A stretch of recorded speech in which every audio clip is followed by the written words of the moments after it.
So how can I be happy in the middle of my marital turmoil? What can I do to be better? I think it's a great question, and we're going to do our best to answer that over the next few minutes. My name is Jim Porto, and I am part of the Marriage Helper team, and it is my privilege to have you join me on this video today. Do me a favor, though. Before we get started, like and subscribe to our YouTube channel. Follow us on other social media so you can be up to date on everything we have available to improve you personally and your relationship in your life.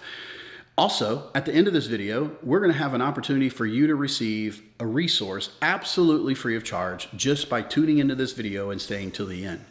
So, how can I have happiness? How can I be happy in the middle of my marital turmoil? Well, I'm not really sure I can tell you how to be happy, but one of the things I can do is maybe help you have a better mindset or be in a place where the day doesn't destroy you. So if I'm going to be happy, if I'm going to be a person that is living content in my life, the first thing I must do is understand this. I am responsible for my own happiness.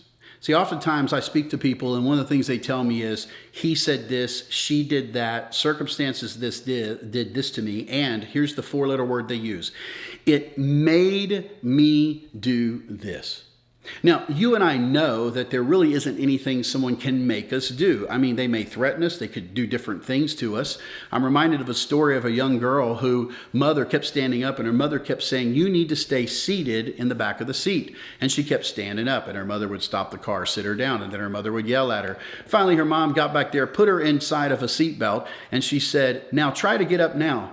The little girl looked at her and said, well, I might be sitting on the outside, but I'm standing on the inside. The truth is, we determine where our happiness comes from. Now, I'm not saying there aren't influences. Trust me, there are. But ultimately, you and I decide. See, if we don't, we become slaves to whatever's around us. And you know you have the ability to be in charge of your own destiny and of your own life. So the first thing you and I need to do if we're going to be happy, if we're going to have a life that's content, even in the middle of pain and in struggle, we need to know that we are responsible for our own happiness. And the sooner you can grab that, the better you're going to be in moving on the next steps of what we have this. Once I can once I can take the responsibility of my own happiness, then I have the ability to do the second thing, and that is be intentional. Be intentional. Well, what do you mean, Jim? Well, basically it's this. So many times we just get up and we, through rote or habit, go through our day. We get up, we do the same things in regards to the shower or getting ready or brushing our teeth. We eat breakfasts, we do certain things, and we are monitored by our time or regulated by our time. But seldom do people get up and become intentional towards what their goal or their vision for life is. See, if you want to have a life that is a life of happiness, a life of contentment, a life that's free from anxiety, even in the middle of craziness, you have to take that responsibility for your own happiness, but you need to be intentional about what you place inside of the greatest speaker in your life and the person you'll listen to the most, and that's you. See, whatever you watch, whatever you read, whoever you listen to, will eventually set inside of you the bias, the view of how you see things.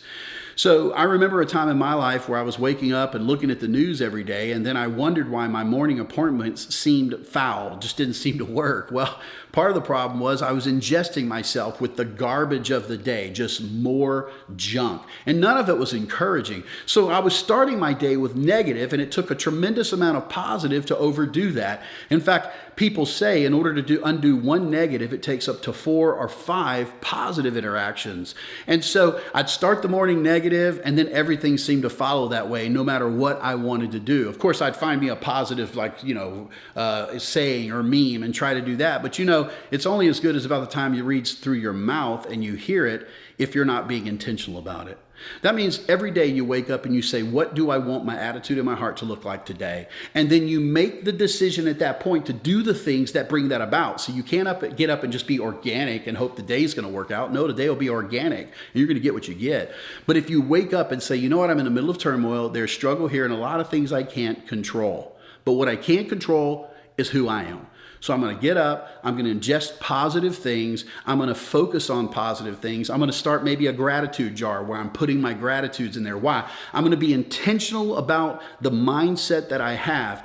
And folks, don't misunderstand me in this at all. This determines everything else that happens. So if you become intentional in the morning, I'm not saying everything's going to be hunky-dory. I'm not saying you're going to get everything right. Look, I'm not even saying it's going to be a great day. What I will tell you is this: you will have more positive days and a better overall spirit if you are faced with a positive attitude than you do with a negative. And it starts with what you put inside. So in taking responsibility for your happiness, for your peace, for your freedom of anxiety, you have to be intentional, and I have to be intentional about what we come in.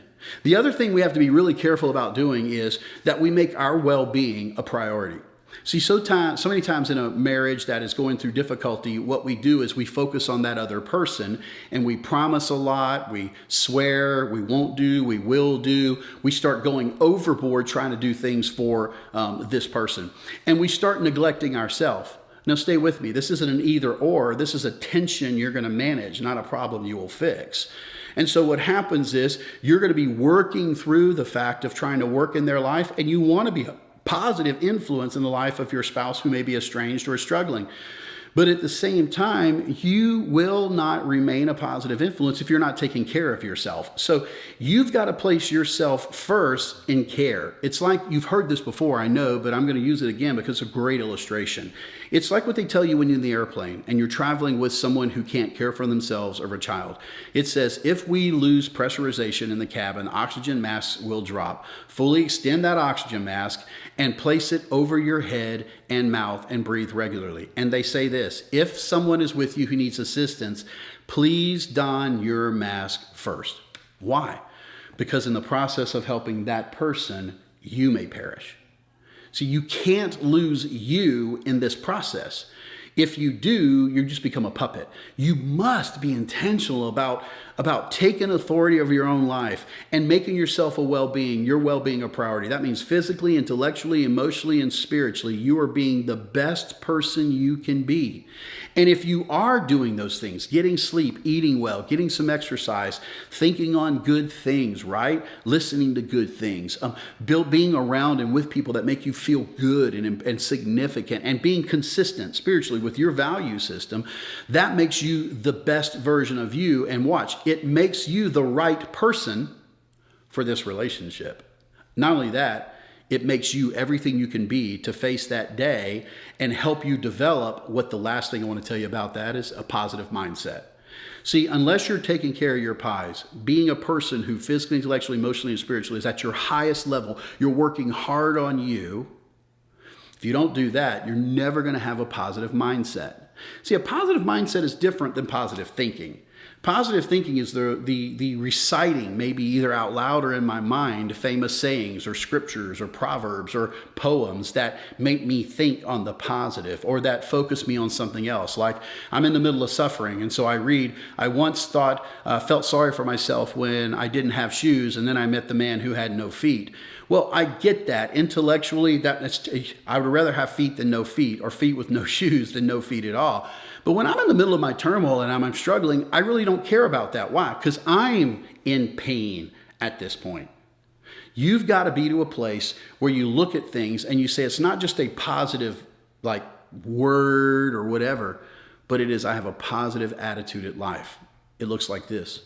Today may be difficult. I may have obstacles that come my way. There may be people working against me, but nevertheless, I know I can take care of this. I know I can handle it. See, because I can count on me. I can rely on me. I can trust me. I can do things. Am I saying you're the ultimate whatever? No, that's not. What I'm saying is that each human has to take responsibility for their life, be intentional on what they put inside of them, be intentional about taking care of themselves and being there, but also having a mindset that says today may, and the clinical word is suck. Not really. But today may stink. It may be terrible. But tomorrow is still there. There's other opportunity for me to face this. It's not over. I'm alive. I'm still breathing. And if you can hold on to that, then when today is negative, think about it. Tomorrow could be positive if we just take our authority over our own life, that we're intentional about what we're putting in ourselves, that we're focusing on things that lead us towards our victory, that we're being careful and being healthy. But beyond that, we have a mindset that says this may be difficult, but there's an answer out there. I can do this. I'm not weak. Thank you, because I know you can do it. You can have peace. You can have freedom from anxiety if you'll take care of yourself first. I want to thanks for listening to this video. Now, we promised there would be something absolutely free, so stay tuned. It's going to come up. Also, we would love for you to give us a buzz here at Marriage Helper. We'll help you any way I can. Speak to our client reps or join us on the web at www.marriagehelper.com. And there's all kinds of resources you can check out there. Thanks for being on this video with me today. I hope to see you again real soon.